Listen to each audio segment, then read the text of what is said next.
नमस्ते बच्चों।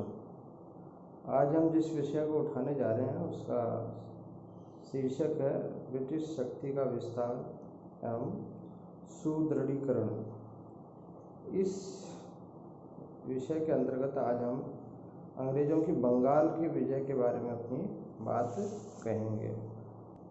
जैसा कि आपको विदित ही है, मुग़ल शासन के अधीन बंगाल एक सूबा था और बंगाल के नवाब इस पर शासन करते थे।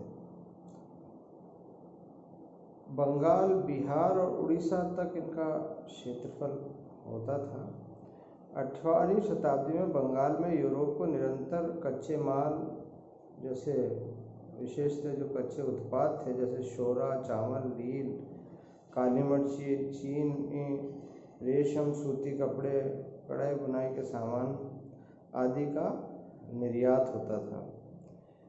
इस प्रकार से जो 18वीं शताब्दी को ब्रिटेन को एशिया से होने वाला जो निर्यात था वो 60% के आसपास होता था, जो बंगाल से ही जाता था।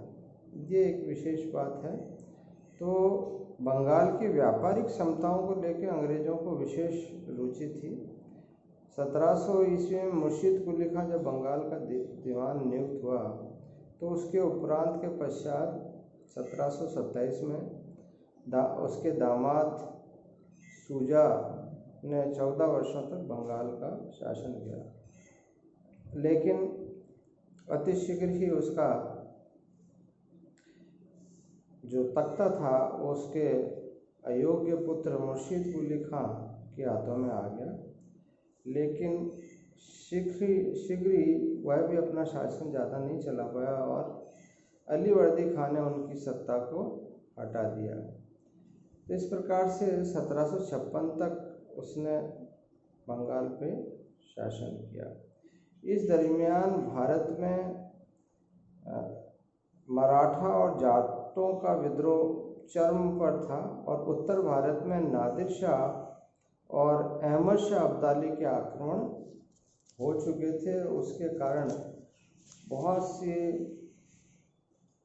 जान माल के अतिरिक्त आर्थिक नुकसान भारत को यानी विशेषतः मुग़ल शासकों को हुआ था।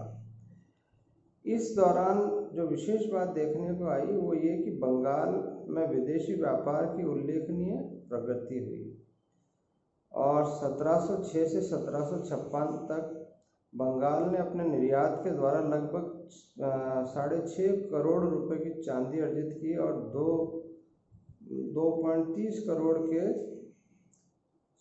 रुपए के सौदे किए। तो 1706 में जब बंगाल की आबादी 15,000 थी, वो 1750 में बढ़कर 1 लाख तक पहुंच गई और ढाका और मुर्शिदाबाद घनी आबादी वाले नगर बन गए। तो इस प्रकार से 1757 से लेकर 1765 की अल्प अवधि के बीच शक्ति का हस्तांतरण धीरे धीरे बंगाल के नवाबों से अंग्रेज़ों को होने लगा।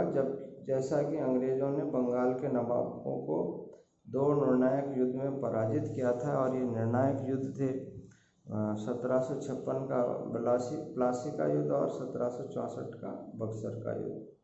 इन युद्धों को हम पढ़ें इससे पहले हम संक्षेप में थोड़ा सा इतिहास जान लेते हैं सिराजुद्दौला और अंग्रेज़ों का। 1740 में सरफराज खां को अपदस्थ करके अली वर्दी खां बंगाल का नवाब बना था। वह एक योग्य शासन था और उसका पूरा शासनकाल मराठाओं से युद्ध करते हुए गुजर गया था। 1756 में जब उसकी मृत्यु हो गई तो उनके कोई पुत्र नहीं था और उसके 3 पुत्रियां थी। तो इस कारण उसका जो छोटी बेटी का लड़का सिराजुद्दौला उसे बंगाल का नवाब बनाया गया। इस कारण घसेटी बेगम जो उसकी बड़ी बेटी थी, राजबल्लभ व अन्य बेटी के पुत्र शौकत जंग ने सिराजुद्दौला से मन में एक दुश्मनी पाली और जो बाद में धरातल पर आ गई और इस कारण से उन दोनों के मध्य मतभेद बढ़ा, जो बाद में युद्ध में परिवर्तित हुआ। और इस प्रकार से 1757 से 1765 तक बंगाल का इतिहास नवाब से अंग्रेजों की राजनीतिक सत्ता के क्रमिक हस्तांतरण का इतिहास है। इस संक्षिप्त 8 वर्षों के दौरान बंगाल के 3 नवाब सिराजुद्दौला, मीर जाफर और मीर कासिम ने शासन किया।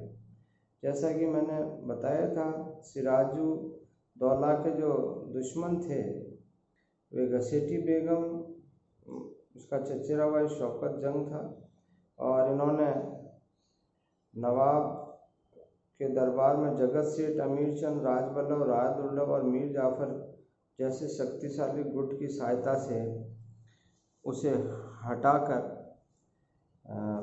जो बंगाल का जो नवाब था उससे उसकी गद्दी से उसे हटा दिया था। और इस कारण से उसकी जो शत्रुता थी वो अंग्रेज़ों से और बढ़ गई। और यह सिराजुद्दौला की अंग्रेज़ों के साथ शत्रुता और विवाद जो था, उसका जो मूल कारण था वो ये था कि अंग्रेज़ अपनी स्थिति मजबूत करना चाहते थे और सिराजुद्दौला अपने अधिकारों का पूरा उपयोग करना चाहता था। और इसी कारण से 20 जून 1756 पर अंग्रेज़ों ने फोर्ट विलियम पर कब्जा किया। और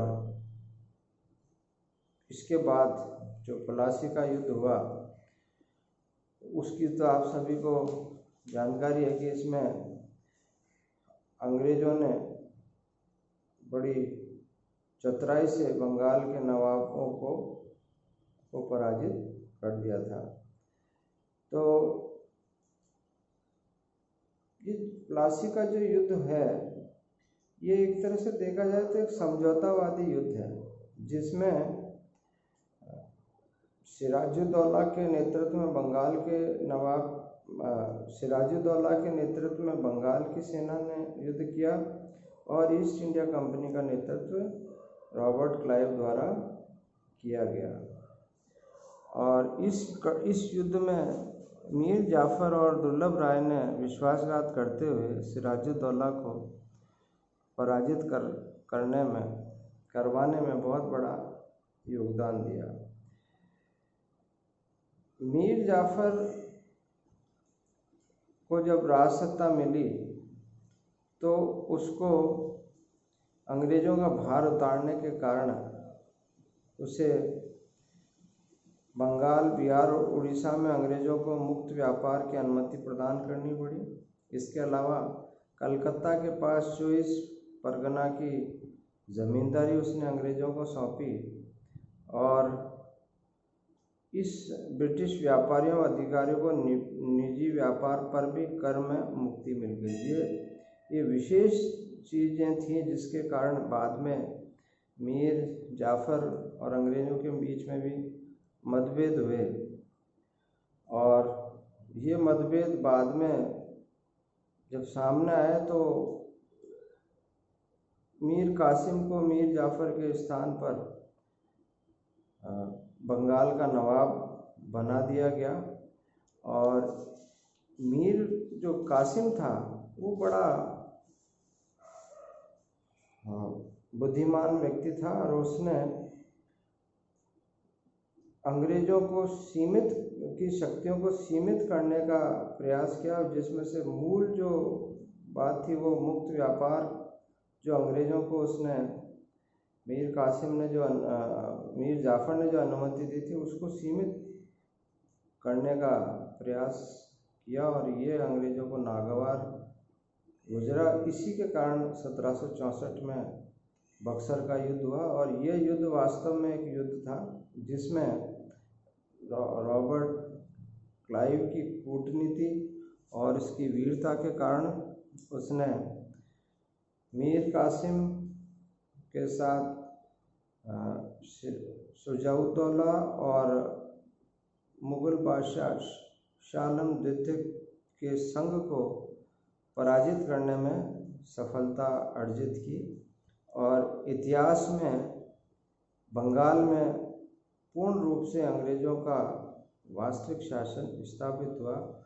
उसके पश्चात तो सतत ये कड़ी आगे बनती गई, चलती गई और 1857 तक यहाँ से जो बंगाल से अपना आधिपत्य अंग्रेज़ों ने किया था, वो उनकी विस्तारवादी कूटनीति के कारण वह 1857 तक उन्होंने पूरे भारतीय उपमहाद्वीप पर अपना कब्जा करके एक राजनीतिक सत्ता स्थापित कर ली थी। आज बस इतना ही। मैं इसका PDF आपको डाल रहा हूँ। कल हम कोई नया इसी विषय को आगे बढ़ाते हुए नया विषय लेंगे। धन्यवाद।